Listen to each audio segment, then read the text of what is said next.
Shalom, salam sehat, salam sejahtera bagi kita. Hari ini sudah hari keempat, kita memasuki tahun 2024. Saudara-saudariku, izinkan saya mengucapkan selamat tahun baru bagi kita semua. Semoga tahun ini jauh lebih baik daripada tahun-tahun berikutnya. Baiklah, sebelum mendengarkan firman Tuhan, kita berdoa. Terima kasih Tuhan, Engkau yang senantiasa mengiringi gerak langkah hidup kami. Engkau juga yang memberikan masa depan yang indah dalam hidup kami. Maka manakala kami menghadapi beragam masalah dalam perjalanan hidup kami ini, kami hanya bisa mengandalkan Engkau saja. Maka pada saat ini pun kami mau mendengarkan firman-Mu karena hanya itulah andalan dalam hidup kami. Dalam Yesus kami berdoa. Amin. Saudara-saudariku, sapaan firman Tuhan bagi kita hari ini Kamis tanggal 4 Januari 2024 tertulis dalam kitab Mazmur pasal 119 ayat 154. Demikian bunyinya. Perjuangkanlah perkaraku dan tebuslah aku. Hidupkanlah aku sesuai dengan janji-janjimu. Demikian firman Tuhan. Saudara-saudariku, firman Tuhan yang baru saja kita baca dari kitab Mazmur pasal 119 ini adalah Mazmur yang ayatnya paling panjang, yaitu ada 176 ayat. Mazmur yang panjang ini terbagi dalam 22 bagian, di mana 22 bagian itu masing-masing 8 ayat.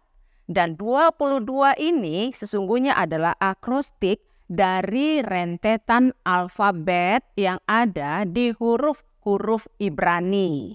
Kitab ini sebetulnya ditulis oleh Daud dan kemudian dilengkapi oleh Ezra dan Nehemia.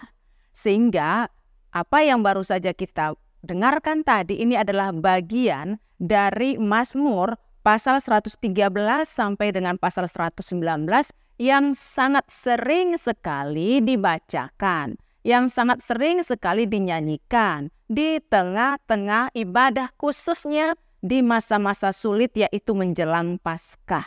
Maka kalau kita bisa mengingat di mana Yesus pada saat bersama-sama dengan muridnya akan menikmati jamuan Paskah, sesungguhnya mereka juga menyanyikan Mazmur yang baru saja kita dengarkan tadi. Karena orang yang beribadah pada Paskah pada saat itu menyampaikan pergumulannya, menyampaikan keluh kesahnya, menyampaikan perkara-perkara yang sedang dihadapinya kepada Allah.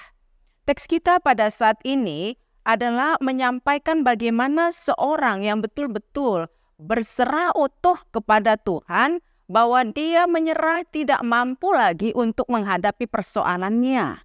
Dia tidak tahu lagi kepada siapa untuk mengadu atas masalah-masalahnya. Itu sebabnya dia hanya berserah kepada Tuhan dan dia berkata, perjuangkanlah perkaraku dan tebuslah aku.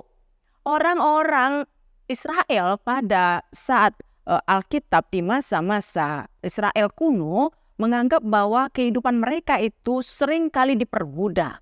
Dan apabila dia sudah diperbudak oleh majikannya, dia tidak akan mampu lagi untuk membayar hutang yang membuat dia menjadi budak. Maka dia perlu sesuatu untuk menebus dirinya supaya dia menjadi orang yang merdeka kembali. Sebab bunga dari utangnya itu bisa berlipat kali ganda sehingga bukan hanya dia nantinya yang menjadi budak, tapi juga anaknya, keluarganya akan menjadi budak. Mau tak mau mereka harus berjuang untuk membayar hutang tersebut kepada siapa yang mereka pinjam uangnya. Dan disinilah si pemazmur merasakan dirinya seperti itu. Dia merasa masalah itu luar biasa besarnya sehingga dia perlu ada yang membayar. Ada yang menebus kesalahannya, ada yang menebus sesuatu yang sudah menjadi tanggungannya atau bebannya. Tak ada yang lain yang mampu menebus segala perkaranya, segala pergumulannya selain daripada Allah. Saudara-saudariku, kita di awal tahun 2024 ini juga pastinya tidak berkata bisa lepas dari seluruh masalah, Bisa jadi masalah tahun 2023 masih membayang-bayangi kita pada saat ini. Biarlah kita meniru dari sikap si pemazmur ini yang menyerahkan perkaranya kepada Tuhan, yang memohon belas kasihan Tuhan untuk menebus dosanya, agar masalah hari-harinya yang akan datang boleh lebih ringan lagi dan dia bisa melihat hari-harinya penuh dengan keceriaan kembali. Saudara-saudariku, jangan andalkan kekuatan kita, jangan andalkan kepintaran kita, tapi mari kita mohon tuntunan Tuhan dengan cara lebih rendah hati, lebih tekun, dan lebih berserah kepada tuntunan jalan yang Tuhan berikan.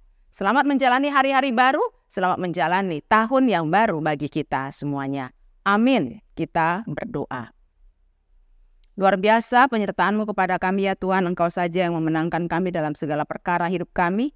Engkau juga yang menebus kami dari segala salah dan dosa kami. Untuk itu kami bersembah sujud kepadamu karena kami tahu tidak ada hari yang tanpa pergumulan. Walaupun Engkau juga memberikan sukacita dalam hidup kami, namun kami tahu kalau tidak Engkau yang menguatkan kami, apapun yang sedang kami hadapi tidak akan bisa kami selesaikan dengan penuh sukacita.